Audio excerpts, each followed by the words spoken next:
આનામાં જે દેશના વડાપ્રધાનશ્રીએ એક બધાને જાહેરાત કહો કે સૂચન કહો જે આપી લાંબી દ્રષ્ટિથી આપણા માટે લોકો માટે જે એમનું સૂચન છે એ પાલન કરવાનું ખાસ જરૂર છે.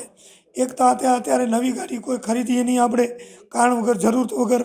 પછી એના સિવાય સોનું ચાંદી કે જે એમનું આગળ જે પણ એના પાછળ એમનું વિઝન હોય તો એ પણ આપણે બની શકે ત્યાં સુધી આપણે લેવું ન જોઈએ. તો એના સિવાય જે આપણી ગાડીઓ છે એ કારણ વગર ગમે અહીંયા ફરાવી હારી એ પણ આપણે ન કરવું જોઈએ. મારા પોતાના રોજ 250-300 કિલોમીટર થતા મારો વિસ્તાર બહુ મોટો છે. આપ જાણો છો અબડાસા લખપત નખત્રાણા રોજ 250-300 કિલોમીટર થતા.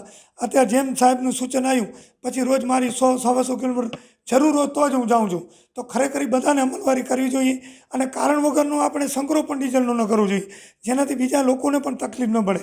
અને આપણે અત્યારે ખાસ કોઈ એમ્બ્યુલન્સ છે કે દવાખાને જતા હોય પંપવાળાને પણ એ સૂચન છે કે ભાઈ ઇમરજન્સી એવા હોય કોઈ એમ્બ્યુલન્સ હોય આથી એને ધ્યાન રાખે. અને બાકી કારણ વગરના આપણે વાહનો ફરાવી નહીં કારણ વગરનો ડીઝલનો ઉપયોગ ન કરીએ.